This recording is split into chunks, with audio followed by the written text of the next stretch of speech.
ും മാർക്കോയും ഇന്ത്യ ഒട്ടാകെ തരംഗമാകുമ്പോൾ ഉണ്ണിയുടെ സിനിമകളും ജീവിതവും ശ്രദ്ധാകേന്ദ്രമാകുന്നു.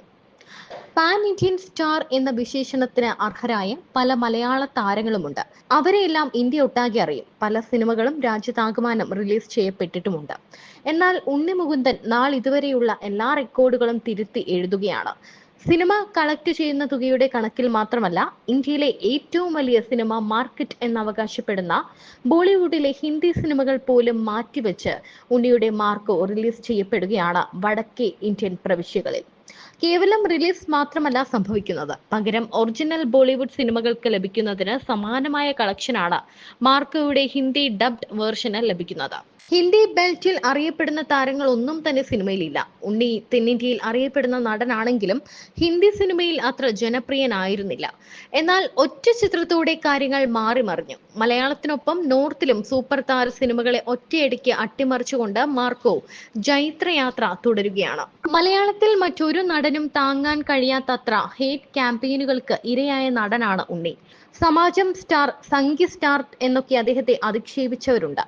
പ്രധാനമന്ത്രി നരേന്ദ്രമോദിയുമായി മുൻപരിചയം ഉണ്ടെന്നതും അദ്ദേഹം കേരളത്തിൽ വന്നപ്പോൾ ഒരു പരിചയം പുതുക്കൽ സംഭവിച്ചു എന്നതുകൊണ്ടും ഉണ്ണി ഒരു പ്രത്യേക മതത്തിന്റെയോ പാർട്ടിയുടെയോ ചട്ടക്കൂടിലേക്ക് ചിലർ ഒതുക്കി.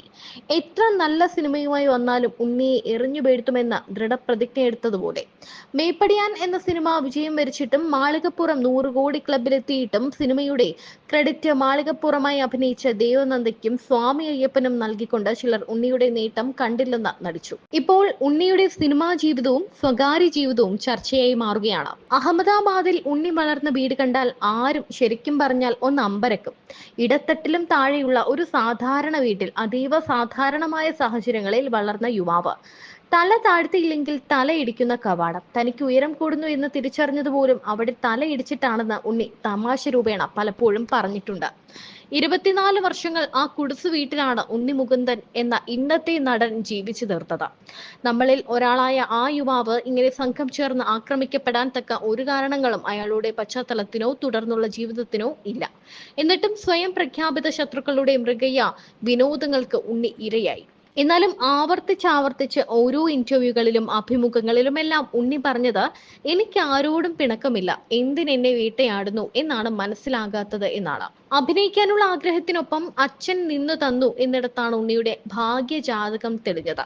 സിനിമയിൽ ആരെയും പരിചയമില്ല. പിതാവിന്റെ സുഹൃത്തായ ഗംഗാധരന് നടൻ ടി.ജി. രവിയെ അറിയാം. അദ്ദേഹത്തിൽ നിന്നും ലോഹിതദാസിന്റെ അഡ്രസ്സ് സംഘടിപ്പിച്ചു.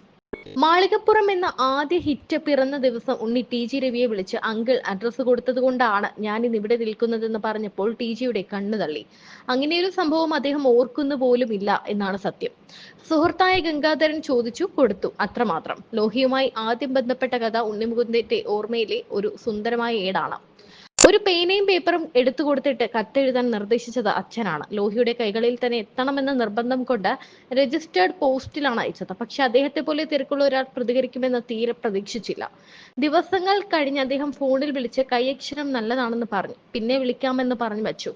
1 മാസം കഴിഞ്ഞ് വീണ്ടും വിളിച്ചു. പറഞ്ഞ ദിവസം തന്നെ ഒറ്റപ്പാലത്തെത്തി അദ്ദേഹത്തെ കണ്ടു. ഉണ്ണി ചെല്ലുമ്പോൾ ഒരു ചേച്ചി വന്ന് സംഭാരം വേണോ എന്ന് ചോദിച്ചു. വേണമെന്ന് പറഞ്ഞു. കുറച്ചു കഴിഞ്ഞ് കാവിമുണ്ട് ധരിച്ച് തോർത്ത് ധരിച്ച ഒരാൾ അതിലെ നടന്നു വരുന്നത് കണ്ടു. അയാൾ ചാരു കസേരയിൽ വന്ന് ഇരുന്നിട്ട് പറഞ്ഞു, ഞാനാണ് ലോഹിതദാസ്. ആ സമയത്ത് പുതുതായി വാങ്ങിയ ഒരു ബ്ലൂ ജീൻസും വൈറ്റ് ഷർട്ടും ധരിച്ചാണ് പോയത്. ഈ വേഷമാണോ സാധാരണ ധരിക്കുന്നതെന്ന് അദ്ദേഹം ചോദിച്ചു. അല്ല, സാറിനെ കാണാൻ വേണ്ടി വാങ്ങിയതാണ് എന്ന് പറഞ്ഞു. എന്നെ കാണാൻ വേണ്ടി കാശൊന്നും ചെലവാക്കണ്ട, ഉണ്ണി എങ്ങനെയാണോ അങ്ങനെ വന്നാൽ മതിയെന്ന് പറഞ്ഞു. ഏറെക്കാലം അദ്ദേഹത്തിനൊപ്പം ഉണ്ടായിരുന്നു. അടുത്ത പടമായ ഭീഷ്മരിൽ വളരെ പ്രധാനപ്പെട്ട വേഷം ഓഫർ ചെയ്തു. പക്ഷെ അത് യാഥാർത്ഥ്യമാകും മുൻപ് ലോഹി ഈ ലോകം വിട്ടുപോയി. സിനിമയിൽ വന്നിട്ട് 14 വർഷങ്ങളായെങ്കിലും കേരളത്തിലേക്ക് കുടുംബം പൂർണ്ണമായി മാറിയിട്ട് 9 വർഷങ്ങൾ മാത്രം. ആദ്യത്തെ 5 വർഷം ഉണ്ണി തനിച്ച് നാട്ടിൽ വന്ന് നിൽക്കുകയായിരുന്നു. അമ്മ അടക്കം പിന്നീട് ഒറ്റപ്പാലത്തേക്ക് താമസം മാറ്റി. തൃശ്ശൂരാണ് വാസ്തവത്തിൽ ഉണ്ണിയുടെ കുടുംബ വീട്. ഒറ്റപ്പാലത്ത് കുറച്ച് സ്ഥലം കിട്ടിയപ്പോൾ അവിടെ വീട് വെക്കുകയായിരുന്നു. ചെറിയ താരങ്ങൾ പോലും മെട്രോ സിറ്റികളിലേക്ക് കൂടുമാറുമ്പോൾ ഒതുങ്ങിയ ഒരു സ്ഥലത്തിന്റെ പ്രശാന്തതയിൽ ജീവിക്കാനുള്ള തീരുമാനം പോലും ഉണ്ണിയുടെ മനസ്സിന്റെ പ്രതിഫലനം തന്നെയാണ്. നിരവധി സിനിമകളിലൂടെ നിരവധി ഭാഷകളിലൂടെയാണ് താരം കടന്നു വന്നത്. നെഗറ്റീവ് കഥാപാത്രങ്ങളും പോസിറ്റീവ് കഥാപാത്രങ്ങളും ഒക്കെ ചെയ്തു. എന്നാൽ മിക്ക സിനിമകളിലും മികച്ച സാന്നിധ്യം ഉണ്ടായിട്ടും അതൊന്നും കരിയറിൽ വഴിത്തിരിവായില്ല. മോഹൻലാലും ജൂനിയർ NTRും പ്രധാന വേഷത്തിലെത്തിയ ജനതാ ഗാരേജിലും വില്ലൻ വേഷത്തിൽ ഉണ്ണിയെത്തി. ഇതിനിടയിൽ സമാന്ത നായികയായ യശോദ എന്ന തെലുങ്ക് ചിത്രവും വന്നു. അതിലും നെഗറ്റീവ് റോൾ തന്നെയായിരുന്നു. ഉണ്ണി സ്വന്തമായി നിർമ്മിച്ച മേപ്പടിയാൻ നല്ല കളക്ഷൻ നേടി. രണ്ടാമതായി നിർമ്മിച്ച ഷെഫീഖിന്റെ സന്തോഷവും മികച്ച സിനിമയായി. എന്നാൽ ഇതൊന്നും ഉണ്ണി മുകുന്ദന് താരപദവി കൊടുത്തില്ല. മാളികപ്പുറം ഉണ്ണിയെ മനസ്സറിഞ്ഞ് അനുഗ്രഹിക്കുകയായിരുന്നു. അങ്ങനെ 100 കോടി ക്ലബിൽ ഉണ്ണി മുകുന്ദൻ കയറി. പിന്നീട് നിരവധി സിനിമകൾ ചെയ്തു. ജയഗണേഷ് അടക്കമുള്ള സിനിമകൾ ചെയ്തെങ്കിലും ഒന്നും സംഭവിച്ചില്ല. മാർക്കോ റിലീസ് ചെയ്തതോടെ കാര്യങ്ങൾ മാറി മറിഞ്ഞു.